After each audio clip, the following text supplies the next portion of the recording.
నమస్కారం welcome to I dream నేను మీ ఝాన్సీ ప్రస్తుతం మనతో ప్రముఖ వాస్తు జ్యోతిష్య పండితులు లలిత అమ్మవారి ఉపాసకులు శ్రీ శ్రీ నానాజీ పట్నాయక్ గారు ఉన్నారు ఈరోజు కొన్ని మంచి విషయాలు ఆయన అడిగి తెలుసుకుందాం నమస్కారం గురుగారు శ్రీమాత్రే నమః గురుగారు చాలా మంది మంత్ర ఉచ్చారణ చేస్తూ ఉంటారు అలాగే ఏదైనా స్తోత్రాలు జపిస్తూ ఉంటారు నార్మల్గా చాలా మంది చెప్పేది ఏంటంటే ఒక బీజాక్షరాన్ని కానీ ఒక మంత్రాన్ని కానీ చదవాలంటే గురువు ఉపదేశించిన తర్వాత మనం ఆ మంత్రాన్ని చదవాలి అని ఒకవేళ మనంతట మనం ఏదైనా మనసు బాగాలేదని కానీ ఇది చదివితే బాగుంటుందని చేసుకుంటున్నప్పుడు కానీ ఎవరైనా చెప్పినప్పుడు చేసేప్పుడు ఉచ్చారణ లోపాలు లేకపోతే తప్పుగా ఉచ్చరించడం వల్ల ఏదైనా ఇబ్బందులు కలిగే అవకాశాలు ఉన్నాయా? మంచి ప్రశ్న వేశారమ్మా. ఫస్ట్ ఆఫ్ ఆల్ ఏంటంటే మీరు మంత్రము అనేటువంటిది గురువు ద్వారా తీసుకోవాలి, అందులో ఎటువంటి డౌట్ లేదు. అలా అదేవిధంగా కొన్ని మంత్ర సిద్ధాంత సంబంధించినటువంటి గ్రంథాల్లో మీకు గురువు దొరకలేదనుకోండి, ఏదైనా ఒక మంత్రం తీసుకొని శివుడి దగ్గర పెట్టి శివాయ గురవే నమః, శివుడినే గురువుగా భావించి ఆ మంత్రం తీసుకోవచ్చు అని చెప్పి శాస్త్రాల్లో ఉంది. అయితే ఇక్కడ ఈ లలితా సహస్రనామాలు కావచ్చు, విష్ణు సహస్రనామాలు కావచ్చు, ఈ చదువుకునేటువంటి విషయంలో చాలా మంది భయపడుతున్నారు. ఇది తప్పులు చదవకూడదు. నిజమే, తప్పు చదవకూడదు. మంత్రమే కాదు, మాట కూడా తప్పుగా అనకూడదు. మంత్రం ఒకటే తప్పుగా చదవకూడదు, చెప్పండి. మాట కూడా తప్పుగా అనకూడదుగా.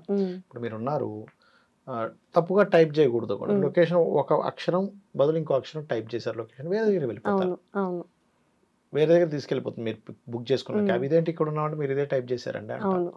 లేదా ఒక హోటల్కి ఏదైనా ఆర్డర్ ఇచ్చారు, లేకపోతే మీ అమ్మగారికి ఏదో వండి పెట్టమని చెప్పారు, ఒకటి బదులు ఒకటి చెప్పారు, అప్పుడు అదే వండుతుంది.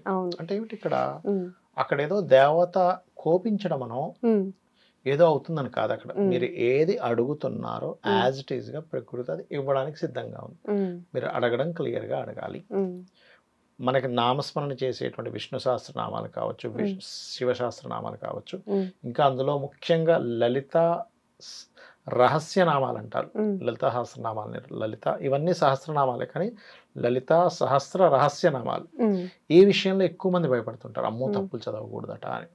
అయితే ఇది ఎప్పటి వరకు తప్పులు చదవకూడదు అంటే ఇది ఏమిటి అసలు, అంటే దీనికి సంబంధం ఏమిటి? తప్పులు చదవకూడదు అంటే నిజంగానే తప్పులు చదవకూడదా అంటే ఇక్కడ ఒక చిన్న విషయం మనం అర్థం చేసుకోవాలి. ఏమిటది అంటే, మీరు ఎట్టి పరిస్థితులు తప్పు చదవకూడదు, అందులో ఎటువంటి డౌట్ లేదు. చక్కగా నేర్చుకునే చదవాలి. కానీ మీరు కొన్నిసార్లు చూడండి, ఏదైనా ఒక ఉద్యోగానికి వెళ్ళినప్పుడు మీకు ఎక్స్పీరియన్స్ ఉందా అని అడుగుతారు. ఫస్ట్ ఎవరైనా ఉద్యోగం ఇస్తేగా ఎక్స్పీరియన్స్ వచ్చేది. ఎవడో ఉద్యోగం ఇవ్వకుండా ఎక్కడి నుంచి వస్తుంది ఎక్స్పీరియన్స్ అని అనిపిస్తుంది ఫస్ట్ లో జాయిన్ అయ్యే ప్రతి ఒక్కరికి కూడా. అవునా?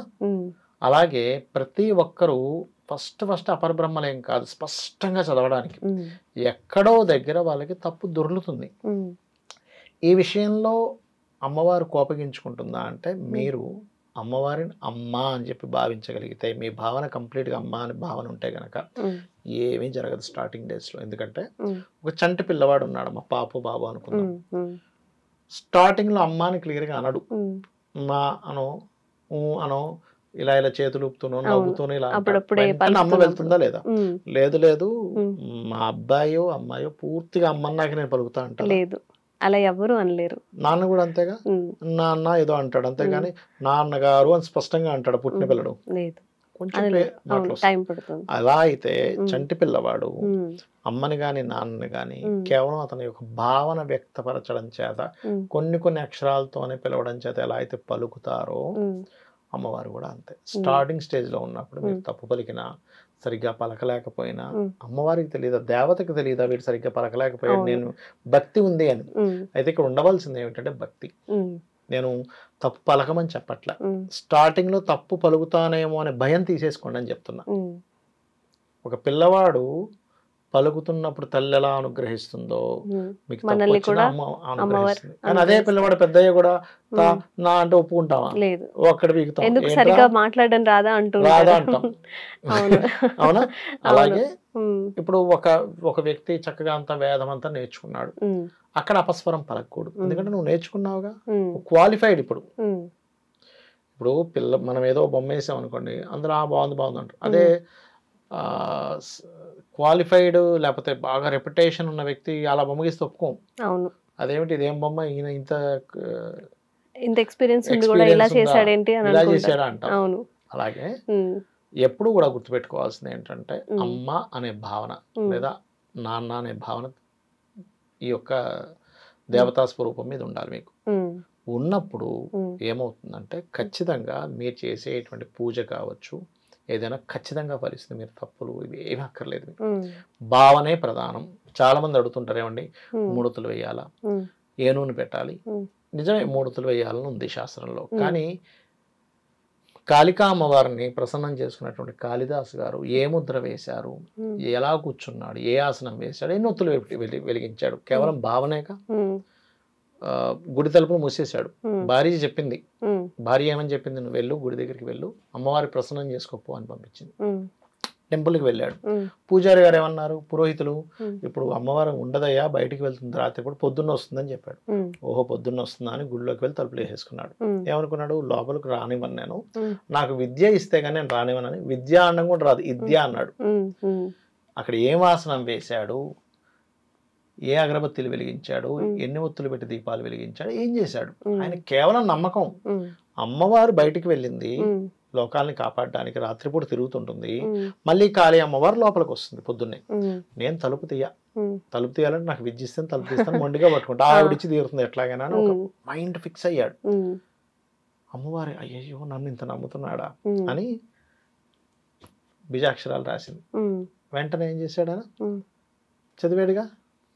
అవునా కదా, మాణిక్య వీణామపలాలయంతి అని ఉమ్, ఎలా ఇచ్చింది? గొర్రెల కాపరమ్మ, ఆ, విద్య అనడం కూడా రాదు విద్య అన్నాడు. ఉమ్, అలాంటి వ్యక్తి ఉమ్, మాణిక్య వీణాముపలాలయంతి అని ఎక్కడ చదివాడు? అంటే మనం అర్థం చేసుకోవాల్సింది ఏంటంటే భక్తి ప్రధానం. ఉమ్, నేను ఆ శ్లోకం తప్పు చదువుతున్నానా, ఉమ్, ఇక్కడ ఏమైనా తప్పులు చదివేస్తున్నానేమో, ఈ చదవంగానే అమ్మవారు త్రిశూలం పట్టుకుని వచ్చి పొడి చేస్తుందేమో అని భయపడాల్సిన పని లేదు అంటా నేను. ఉమ్, చక్కగా నేర్చుకోండి, తప్పులు లేకుండా చదవడానికే నేర్చుకోండి శ్రద్ధగా. ఉమ్, అప్పుడప్పుడు ఏదో పరాకును స్టార్టింగ్లోనూ వస్తాయి. ఉమ్, సైకిల్ తొక్కుతాం, ఉమ్, ఉమ్. పడిపోకుండా ఎవడైనా సైకిల్ తొక్కుతాడా? లేదు, ఎన్నోసార్లు పడితే గానీ కొన్నాళ్ళకి అవ్వదు. నేర్చుకుంటాం. అవును, అవ్వదు. మీకు ప్రాక్టీస్ చేస్తున్నప్పుడు తప్పులు దొరుకుతాయి. అవును, అది శ్లోకం కావచ్చు, ఒక విషయం నేర్చుకోవడం కావచ్చు, ఏ పనైనా కావచ్చు. ఉమ్, ఎవ్వరు ఫస్ట్ అద్భుతమైన డిష్ వండరు, ఉమ్, తప్పిదాలు జరుగుతాయి. ఉమ్. ఇది కూడా అంతే అనుకోండి, భక్తే ప్రధానం.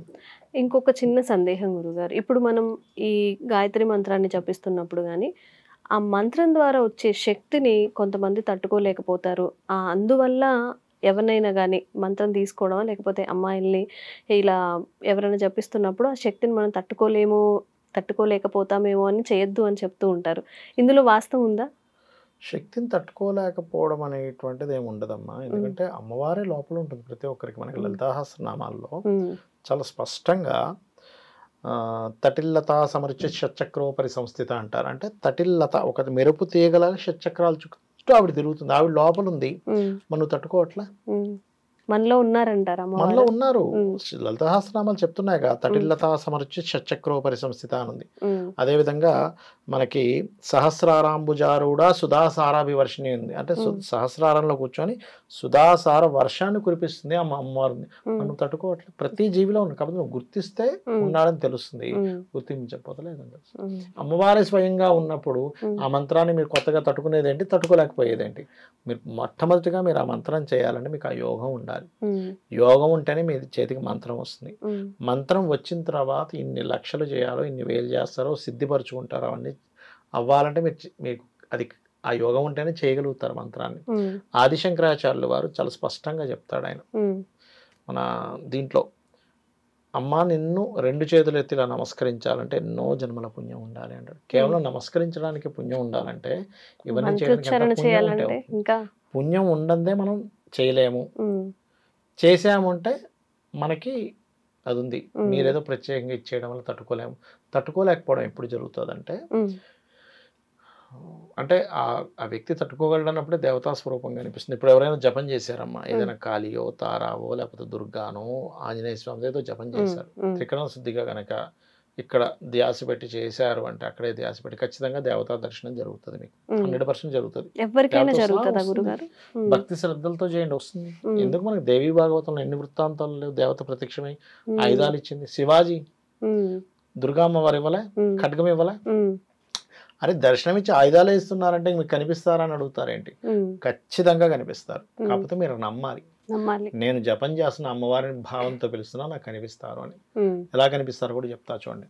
మీరు చక్కగా ఆసనం వేసుకుని కూర్చొని చేస్తూ ఉండగా కొన్నిసార్లు ఈ తిరుపుతున్న మాల ఆగిపోతుందమ్మా. చేసేటప్పుడు కొన్నిసార్లు మనకు కదిలిపోవాలనిపిస్తుంది, ఏదో దురదేస్తుంది, లేకపోతే ఎవరో వెనక చూదినట్టు అనిపిస్తుంది, ఇవన్నీ అవుతూ ఉంటాయి.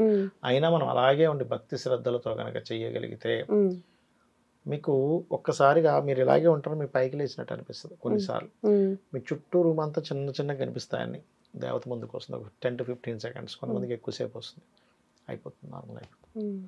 దాన్ని సిద్ధించడం అంటారు. మంత్రం సిద్ధించడం అక్షరలక్ష చేస్తే కూడా సిద్ధిస్తుంది, కానీ దేవత దర్శనం కూడా జరుగుతుంది. ఇది ఎవరు బిలీవ్ చేయరు, ఎక్కడ కనిపిస్తుందిలే అని అనుకుంటారు. కొంతమందికి స్వప్నంలో కనిపిస్తుంది, కొంతమందికి ఒక మనుష్య రూపంలో వచ్చి టచ్ చేసి వెళ్ళడం జరుగుతుంది. మనము ఎంతవరకు మనకి ఏ రకంగా ప్రాప్తం ఉంటే ఆ రకంగా కనిపిస్తుంది దేవత, ఖచ్చితంగా, అందులో ఎటువంటి డౌట్ లేదు. మనుష్య రూపంలో రావచ్చు, స్వప్న రూపంలో రావచ్చు, లేకపోతే ఒక డైరెక్ట్గా కనబడవచ్చు. అయితే గురుగారు, ఇప్పుడు శ్రీమాత్రే నమః అని కానీ, ఓం నమ శివాయ అని కానీ, ఇప్పుడు మనం వర్క్ చేసుకుంటున్నప్పుడు కానివ్వండి, నిద్ర లేచే ముందు, నిద్రపోయే ముందు, తింటున్నప్పుడు కూడా కొంతమంది జపిస్తూ ఉంటారు. ఇది కరెక్టే అంటారా? అంటే నామస్మరణ చేయొచ్చమ్మా, తప్పేం కాదు. నామస్మరణ చెయ్యకూడదు అనేటువంటిది ఏం లేదు, ఖచ్చితంగా చేయొచ్చు. నిజంగా చాలా మంచి విషయాలు తెలియజేశారు గురుగారు. ఎందుకంటే చాలా మందిలో ఉన్న అపోహలు అనమాట. ఒక మంచి పని చేయడానికి కూడా ఇది చేస్తే ఏమవుతుందో అని భయంతో ఆగిపోయే వాళ్ళు చాలా మంది ఉన్నారు. చాలా చక్కగా చెప్పారు గురుగారు. కొంతమంది చెప్తూ ఉంటారు, ఈ దేవతను పూజించడం వల్ల మాకు కలిసి రాలేదు, అచ్చి రాలేదు అంటూ ఉంటారు. అంటే ఒక దేవతను పూజించడం వల్ల కానీ, ఒక దేవుడిని అలా తీసుకొని పూజించినప్పుడు దేవతల విషయంలో కూడా కలిసి రావడం, కలిసి రాకపోవడం ఇలాంటివన్నీ జరుగుతూ ఉంటాయా? చాలా మంచి ప్రశ్న వేశారమ్మా. ఫస్ట్ ఆఫ్ ఆల్ ఏంటంటే, ఇక్కడ ఎంతమంది మనకైతే దేవతలు ఉన్నారో అదంతా పరమాత్మ స్వరూపమే.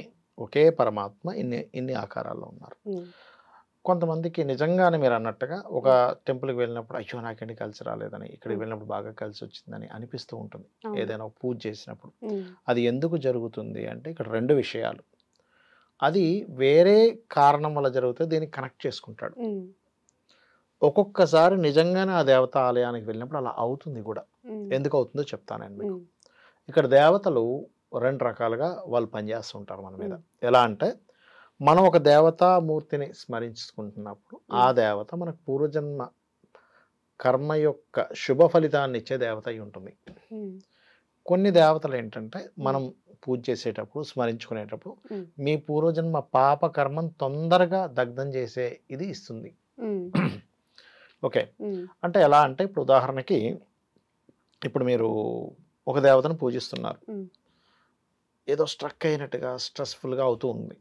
అప్పుడు మీరు ఏం అర్థం చేసుకోవాలంటే, ఈ దేవతను పూజించినప్పుడు జరిగేది ఏంటంటే, ఫస్ట్ ఆఫ్ ఆల్ ఈ జన్మలోనే ఇంకా కంప్లీట్ అయిపోయి మీకు మోక్షాన్ని ఇచ్చేటువంటి మార్గాన్ని చూపిస్తూ ఉంటుంది. అందులో కొన్ని దేవతలు అంటే మీకు షష్టమాధిపతి ఎవరైతే ఉన్నారో ఆ షష్టమాధిపతి యొక్క అధిష్టాన దేవత, లేకపోతే అష్టమాధిపతి యొక్క అధిష్టాన దేవత, 12వ స్థానాధిపతి యొక్క అధిష్టాన దేవతలు ఏం చేస్తాయంటే, పర్టికులర్గా మీకు పూర్వజన్మలో చేసినటువంటి పాప ఫలితం మీరు అనుభవించాలి కదా, అదేదో కొన్ని జన్మలు అనుభవించాల్సింది తక్కువ స్థాయిలో తొందరగా ఈ జన్మలో చేసేలా చేస్తుంది. మనకు అది కష్టంగా అనిపిస్తుంది. ఏమిటి ఈ టెంపుల్కి వెళ్తే నాకెందుకు ఇలా అనిపించింది అని అనిపిస్తూ ఉంటుంది.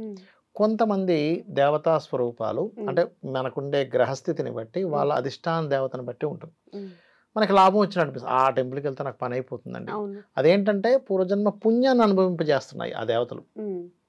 కొన్ని దేవతలేమో పూర్వజన్మ పాప కర్మని తొందరగా దగ్ధం చేసే పనులు మనం అనుభవిస్తున్నాము. కొన్ని దేవతామూర్తుల్ని మనం పూజించినప్పుడు పుణ్యకర్మను ముందుకు తెచ్చిపెడుతుంది. బ్లాక్ అయిపోయినటువంటి పుణ్యకర్మను అది ఇస్తుంది. బ్లాక్డ్ భాగ్య చక్ర అంటాం మనం దీన్ని. అంటే మనకి భాగ్యం ఉంది, మనం పలానా పుణ్యం చేశాము, కానీ మనం స్ట్రక్ అయిపోయినాం ఆ పుణ్యం రాకుండా. ఇక్కడ ఈ దేవతను ఆరాధన చేయడం ద్వారా ఈ దేవత ఆరాధన చేసినటువంటి ఫలితం ఆ పుణ్యాన్ని బ్లాక్ తీసేస్తుంది. అయితే ఇక్కడ ఏంటంటే మనకి 2 కావాలి.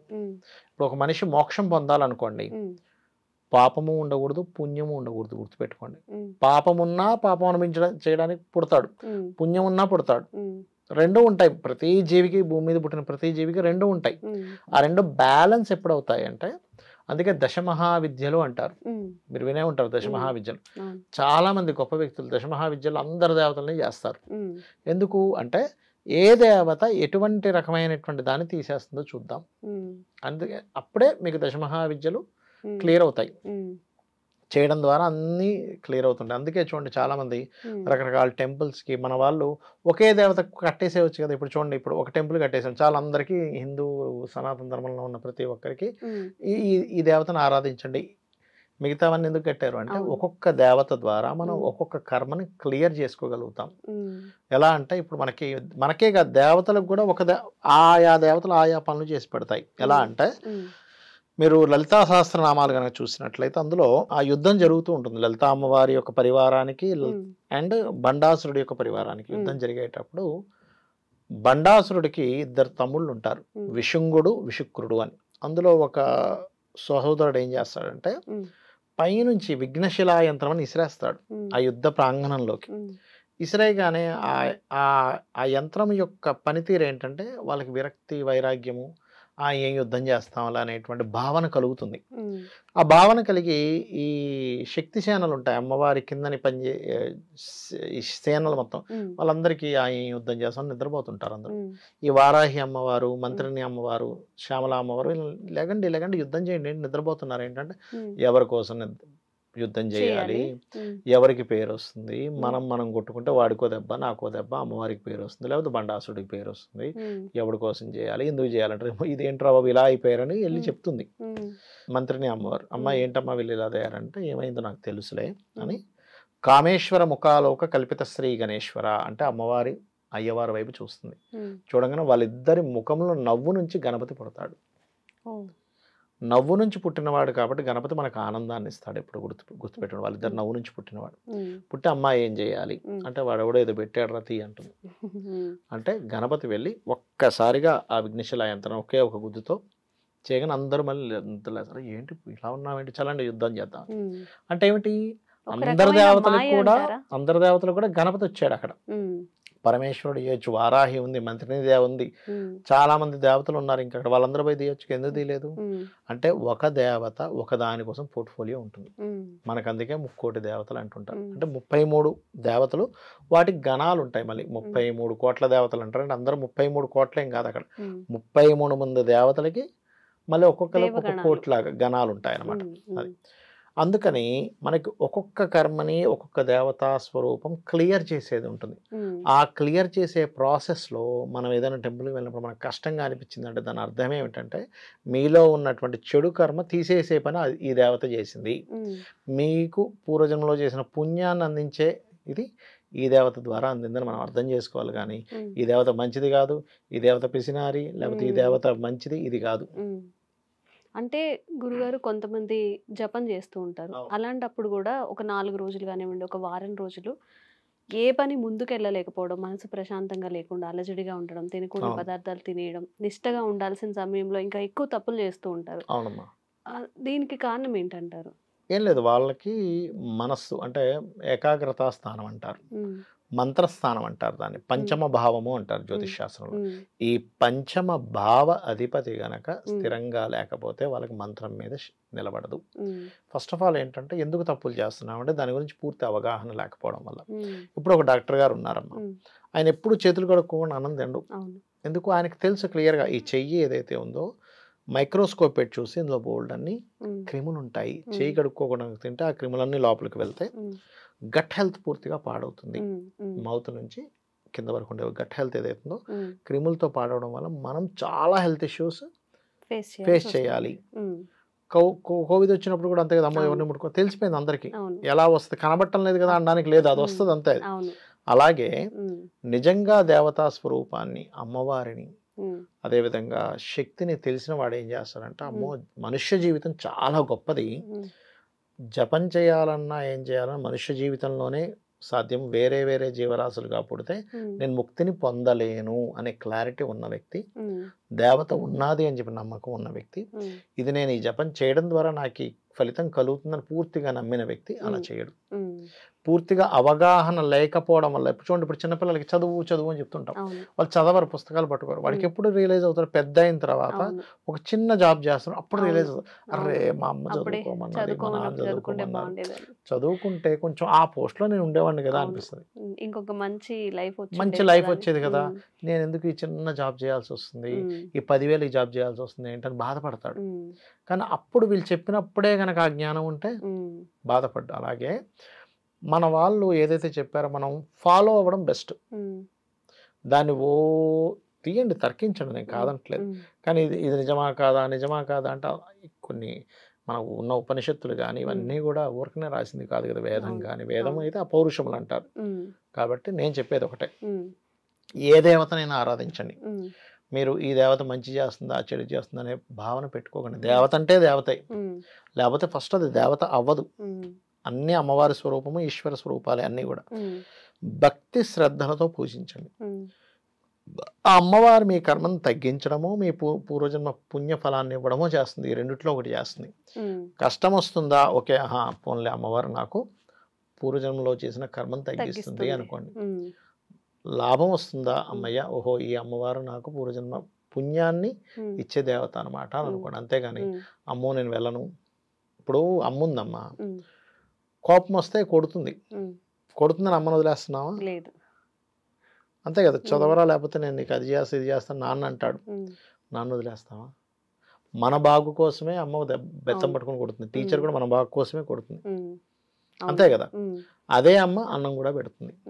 ఒకే పరమాత్మ ఒక రూపంలో మీకు కర్మను తగ్గిస్తున్నాడు, ఇంకో రూపంలో మీకు అనుభవించాల్సిన గొప్ప కర్మను కూడా అందిస్తున్నాడు. ఇదంతా కూడా మనం పూర్వజన్మలో చేసుకున్న కర్మని ఈ రకంగా అనుభవిస్తున్నాము అని అనుకోవాలి. కానీ దేవతా విషయంలో కూడా ఇది మంచి దేవత, ఇది మంచి దేవత కాదు అనేటువంటి భావనే తప్పు. ఇది ఈ శక్తి కలిగి ఉన్న దేవత, ఇది ఈ శక్తి కలిగి ఉన్న దేవత, నేను ఈ శక్తిని ఆశ్రయించినప్పుడు ఈ ఫలాన్ని అనుభవిస్తున్నాను, ఈ శక్తిని ఆశ్రయించినప్పుడు ఈ ఫలాన్ని అనుభవిస్తున్నాను అనే క్లారిటీ పెంచుకోవాలి.